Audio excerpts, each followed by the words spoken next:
afternoon, I'm Savannah Kelly. Welcome to APTN National News. APTN News has confirmed that a 7th Indigenous person has died during an interaction with police in the last 2.5 weeks. A family member says the man is 42-year-old Jon Wells, a member of the Blood Tribe south of Calgary. Calgary Police Services say they responded to reports of a man causing a disturbance and refusing to leave a hotel. Attempts to de-escalate the situation were unsuccessful, and a struggle ensued between police and the man, resulting in the man being tasered and pepper sprayed. He was then taken into custody and went into medical distress. Wells was declared dead at the scene shortly after. The Alberta Serious Incident Response Team, or ASIRT, is now investigating. A historical apology from the Canadian Medical Association for the wrongdoing and mistreatment of Indigenous people by physicians in the healthcare system happened in Victoria, BC on Wednesday. The Canadian Medical Association is deeply sorry for the harms First Nations, Inuit, and Métis peoples have experienced and continue to experience in the Canadian health system. That is Dr. Joss Reimer, president for the Canadian Medical Association, giving the apology to Indigenous families in the room and online. First Nation, Inuit, and Métis people attended the ceremony in person, along with dignitaries and elders. Various CMA staff made statements regarding the treatment of Indigenous families that Indigenous families have endured. Have a listen. The medical system has a history of exhibiting and accepting racist, colonial, and paternalistic attitudes towards Indigenous peoples. Many Indigenous peoples suffered mistreatment and lack of care. In many cases, this led to ongoing health issues and death. The racism and discrimination that Indigenous peoples and healthcare providers face is deplorable, and we are deeply ashamed. As the national voice of the medical profession, we are sorry for the actions and the inactions of physicians, residents, and medical students that have harmed Indigenous peoples. APTN video journalist Tina House was also at the apology and spoke with a participant before the ceremony started, who is watching and listening to the apology closely. Here's that interview. We're here in Victoria, BC, where I'm joined by Dr. Nell Wyman, Chief Medical Officer for the First Nations Health Authority. Dr. Wyman, can you please tell me what's happening here today? So today has culminated in a national apology from the Canadian Medical Association, which is the representative organization for physicians in Canada. And they will be apologizing for the harms that Indigenous people, First Nations, Métis, and Inuit have experienced from physicians in the health system across the country. As an Indigenous person yourself and also as a doctor, did you ever think that you'd see this day happen? I can't say that I did, but I am glad that it's happening, because I think it's really important to acknowledge not just the historical harms that have happened, but it's also a recognition that harms continue to happen in our health system. So today means, it is an apology, but really the hard work starts tomorrow, right? I'm more interested in seeing actions that are going to be taken and how the CMA is going to contribute to increasing the cultural safety of our health system. Absolutely. What do you want to say to those across the country that have had issues with their physicians? I guess I would say the most important thing is, despite the challenges that the current health system has, that your health is more important than anything. And so when you are, we know, for example, that people avoid seeking care because out of a fear of racism. So I would encourage, all First Nations, Métis, Inuit people that even though you're not feeling well, to go to the health system, and that those of us who work in and with the health system are going to be doing our very best to hold accountability following this apology. Thank you so much for joining us on this very historical day. Thank you. Thank you. Back to you in studio. And Tina House will bring us a full report on tonight's APTN National newscast. Thousands of people marched in Toronto yesterday to demand justice for Grassy Narrows. They're calling on the province to address mercury poisoning in the community. CTV's Siobhan Morris has the story. They came to the streets of downtown Toronto from all over Ontario, demanding justice, the end of the poisoning of a river system that flows into the northern First Nation community of Grassy Narrows. Clearly still going on, and it needs to be addressed, and the people involved need to be held accountable. Mercury contamination from a paper mill has made life for generations a struggle, dimmed their opportunities. I dealt with seizures at age 2, and I dealt with, I have constant headaches. This is an emotional fight for Leanna Leask. A better home for my grandchildren, a safer home. She's dealt with numbness in her hands and feet, cognitive problems because of chemicals in the water. There's a lot of our elders that are sick. A lot of them have died with mercury poisoning. We have lost our fishing industry, our hunting industry, and we need to be compensated. We need our waters cleaned. The ongoing pain running through Grassy Narrows has disgusted Jennifer Smith as a Canadian. As an Indigenous person, she says she's mortified. I think about all the times that my kids just run out and play in the sprinkler and I don't have to worry about it, and know that the kids of Grassy Narrows can't do that. This is a problem that's been going on since the 1960s, and the people marching here say it's well past time for governments to act. It's a message demonstrators paused to deliver with a round dance outside of Federal Indigenous Services office. Then on to Queen's Park to be heard by the provincial government. The way the governments treat First Nations is very unacceptable. This is not right. We should not be here in 2024. Today, the federal and provincial governments acknowledge the pain Grassy Narrows continues to experience. They commit to help to clean up the contamination, but there's no date for when the suffering may stop. Siobhan Morris, CTV News. For decades, it was a federally recognized First Nation that lacked a land base. But in 2011, the Caldwell First Nation settled a land claim. And in 2020, the Anishinaabe community was able to create a reserve. Now, members are moving home onto 80 hectares located on the north shore of Lake Erie in Ontario. APTN's Annette Francis visited the community and brings us this update. Landback plans are running full force here. 4 years ago, this 200-acre plot was purchased to build new homes. As Ramsey Kiknausaway tells us, they're top-notch. Here is a passive home that we've built for the residents here at Caldwell First Nation. And then the first thing that I wanted to bring to your attention is the thickness of the walls. You can see here that they're almost 2 foot thick. In a normal house constructed to the minimum Ontario building code, the walls are only 6 inches thick, and so that gives you an R value of R20. Here we've tripled that, and it's given this wall an R60 rating. So there's that high R rating means there's less heat or cold from the outside, a benefit for the new tenants. According to Kiknausaway, it will mean their hydro bills could be just $300 a year. Teresa Jacobs moved in just 3 weeks ago. She's thrilled.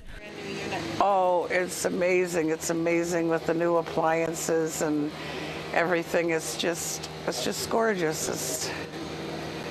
It's more than I ever hoped for. Caldwell band members were forcibly removed from their territory in the 1920s and remained without a land base until 4 years ago. With that history behind them, they can now focus on the future. Well, according to a capital planning study that was done by the community just recently, I'm going to need 148 more houses on this lot and on the reserve over the next 20 years. Last spring, this 16-bay gas station opened on the reserve.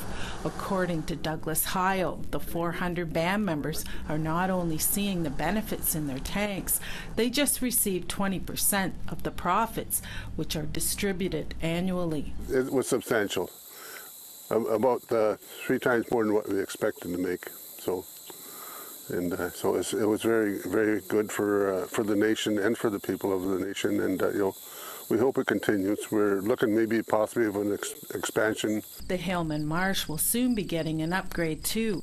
The dike helps to protect over 3,000 hectares of land from flooding.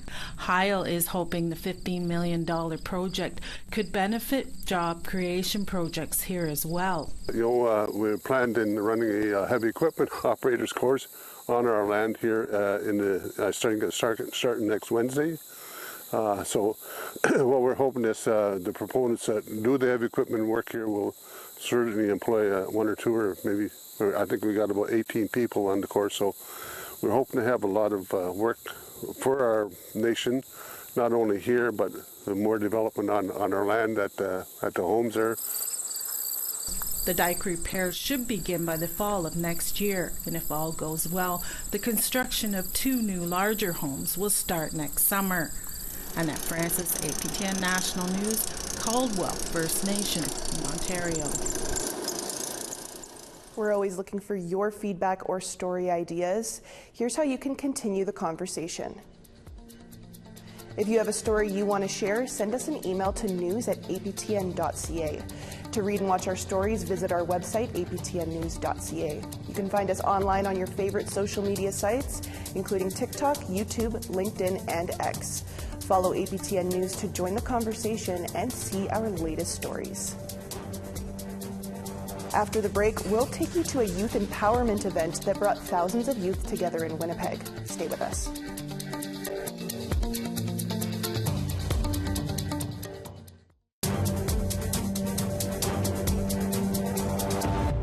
A First Nation child welfare agency in Manitoba says they're trying to recover more than $10 million from its former executive director and others. Sandy Bay Child and Family Services filed the statement of claim on Tuesday against its former executive director, Richard Delarond, former board director, Timothy Ketchaway, and companies they had incorporated. As previously reported by APTN News, Delarond was terminated from his role with Sandy Bay CFS in September of 2021. But the agency now says it was not aware of the full extent of the allegedly fraudulent activities until now. The statement of claim is alleging fraud, negligent misrepresentation, breach of fiduciary duty, and a breach of contract, among other things. It alleges Delarond unjustly enriched himself at the expense of the organization, using money intended to help vulnerable children and families for personal gain. The suit also asks for punitive and aggravated damages. A 2023 forensic audit showed that Delarond and some close associates incorporated several companies which received what appeared to be fraudulent or inflated payments from Sandy Bay CFS while Delarond was executive director. None of the allegations have been tested in court. Sandy Bay First Nation leadership released a video about the lawsuit on Wednesday. Unfortunately, our lawsuit says that millions of dollars that should have been spent on our children went to the defendants. Our list of allegations and misuse of money is long. Here are just 3 examples. Delarond bought 5 properties through his company, then leased them back to us at unreasonable and inappropriate leases, totaling more than $6 million. That he fraudulently and intentionally obtained reimbursements from the CFS for credit card charges of more than $1 million. And that he intentionally transferred a CFS-owned property near Swan River to his company for $1 before later selling it for profit, and that CFS never saw a penny. A parliamentary committee continues to study federal investments in housing. This week, the Committee on Human Resources, Skills and Social Development heard from Ontario Aboriginal Housing Services CEO Justin Marchand. In the 2022 budget, the Trudeau government put $300 million toward an urban, rural, and northern Indigenous housing strategy. Marchand was asked how effective this investment has been in meeting the needs of the communities he serves. In Ontario, less than 3% of the population are Indigenous people, yet in Southern Ontario, 20 to 30% of people experiencing homelessness are Indigenous, and in Northern Ontario, that climbs to 90 to 99+% of people experiencing homelessness. Yet, the pro rata share of existing federal housing investments is almost negligent compared to that total investment. Thousands of students heard from residential school survivors, elders, and young role models in Winnipeg yesterday for the National Centre of Truth and Reconciliation's Youth Empowerment event. The event kicked off the NCTR's Truth and Reconciliation Week with music, dancing, and storytelling. Reporter Sierra Bettens brings you to the action. A sea of orange made waves at the Canada Life Centre as 6,000 students gathered from schools across Winnipeg. After 2 runs in Ontario, the National Centre for Truth and Reconciliation's annual Youth Empowerment Gathering reached the prairies. This year's theme is Mino Pinmataswin, the Good Life. Kayla Johnston, Director of Education for the NCTR, says students hear from both elders and youth to learn what that means. The Mino Pinmataswin event, or the Good Life event, is really geared towards youth, grades 8 to grade 12, and meant to empower and inspire them by getting to listen and hear from elders, survivors, knowledge keepers, as well as role models, so that they can come away with the sense that they can be just like them and fulfill those dreams and go after whatever they so choose. During the event, students put on their dancing shoes for performers like the Ivan Flood Memorial Dancers and listening ears for residential school survivors. Survivors like Lavinia Brown, the first female mayor of Rankin Inlet. The good life that we're celebrating today, we had it. We had it because of our ancestors were so strong, and they were determined to survive, and they bring us to this day and age where we can share each other's knowledge, our experiences, and learn from each other. Students were also treated to a performance by Canada's Got Talent winner, Rebecca Strong. The Dene Sulene singer-songwriter said inspiring youth is her mission as an Indigenous musician. That's what my whole journey on Canada's Got Talent is about, is inspiring Indigenous youth to follow their dreams. So being here and seeing all these youth out in the crowd and inspiring them just warmed my heart. After hearing from survivors, students honor the children who never came home from residential schools. Their names were printed on a giant orange banner, ensuring they'd never be forgotten. With less than 2 weeks until the National Day for Truth and Reconciliation, the organizers hope the gathering will encourage more youth to get involved. Sierra Bettens, APTN National News, Winnipeg. Now we want to tell you about this week's website poll question. Should there be a federal election right now? Yes, no, or unsure? Have your say at www.aptnnews.ca.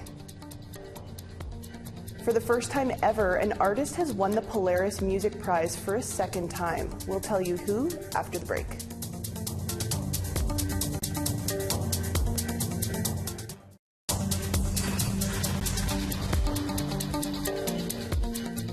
Starting off on the East Coast, 22 degrees in Halifax, 12 and rain for St. John's. 6 degrees in Nain, 7 mix of sun and cloud for Kuujjuaq. St. Gilles, sunny and 20 degrees, Saguenay plus 18. Toronto, 23 degrees there, North Bay, sunshine and 23 as well. Timmins, 24, Big Trout Lake, 18 degrees. Churchill, 18 degrees, mix of sun and cloud there, as well as Thompson. Gimli, 21 and sunshine, Barons River, 21 as well. Regina, rainy and 16 degrees, Saskatoon, 15. Stony Rapids, plus 8 there, Uranium City, sunshine and 9 degrees. Rainy and 18 for Fort McMurray and High Level. 18 and rain in Calgary, Medicine Hat, sunshine and plus 19. Victoria, rainy and 17 degrees, 15 degrees for Bella Coola. Prince George, rainy and 13 degrees there, Dease Lake, plus 10. Watson Lake, rainy and 12 degrees, Rock River, plus 6. Wati, 11 degrees and mostly sunny, Trout Lake, rainy, 17 degrees. Colville Lake, plus 11, Fort McPherson, 8 degrees. Chesterfield, rainy and plus 9, Baker Lake, plus 12. Clyde River, mostly sunny and 5 degrees there, Iqaluit, plus 5 as well. For the first time, an artist has won the Polaris Music Prize twice, and that artist is Jeremy Dutcher. Dutcher is of the Wolastoqey Nation in Nagudguk. He was awarded the $50,000 Polaris Music Prize at a gala in Toronto on Tuesday. A jury of 11 selected Jeremy's second album, called Maudie Walunawag, as the best Canadian album. The Montreal-based artist won his first Polaris Prize in 2018 for his debut album, which was entirely in the Wolastoqey language. But this time around, he included English for a wider audience. Fresh from winning Artist of the Year at the National Indigenous Music Awards, Barka has released a new EP and announced a national tour. The latest offering marks a new chapter in the Maliangapa Barkinji rapper's artistic journey. Here's that story from our friends at NITV in Australia. 2 years after her debut EP, Black Matriarchy, Barka is back with a 7-track EP titled Big Titter. I wanted to do it big this year. We're doing it big and coming back big. It's described as a celebration of black joy, with a message to just have fun. Yeah, I'm still here, boy. I always remind myself of how far I've come, and I think that this new EP is just like a reflection of the multifaceted woman, black woman that I am. You know, I'm not just this, you know, angry black political woman. Like, I'm a mother, I'm a daughter, I'm a sister, I'm a titter, you know, and I'm happy and I'm funny and I'm cheeky and I'm stupid and I'm womba and I wanted all those things to be like all these, you know, parts of me to be highlighted in this new EP. It's not necessarily has a storyline to it, but just to, you know, just having fun with it and really enjoying the whole process of creating music. On top of winning Artist of the Year at the NEMAs, Barka also took home the NEMA for Film Clip of the Year for We Up, one of the singles on the new EP. Oh, it's an honour. It's an honour. Honestly, like being nominated for NEMAs is that's just a top tier for me. You know, being nominated for Mob Awards and yeah, We Up. I think, you know, we were talking about it. I'm like, yeah, it deserves that recognition because the kids, the community showed out for that clip. It was beautiful. I sat back that night and just cried because I was just overwhelmed with all the love and support. You know, Mob, you know, I can't thank Mob enough for, you know, travelling and coming out and just being there to support me, you know, because sometimes as blackfellas we feel like this world can be such a lonely, quiet and an isolated place, but when we got our Mob backing us, it's like a superpower, you know, and we all up now. The EP features collaborations from special guests Kobe D, Say True God and Minty. Really, it's funny, we've got this whole EP called Big Titter. Where's the titters on the next one, the album? We're saving all the girls for the album, but it's good to have the brothers backing me on this, so it's really beautiful and yeah, just love all our Mob. When we come together, we create magic. I got new things to preach. Big Titter is out now. Ricky Kirby, NITV News. And that's all the time we have for your midday news this Thursday. Dennis Ward will be here in a few hours for your evening newscast. Make sure to join us back here then. And for news anytime, head over to our website at aptnnews.ca. I'm Savannah Kelly. From everyone here at APTN National News, Marcy Miigwech, thank you for joining us. See you back here tomorrow afternoon.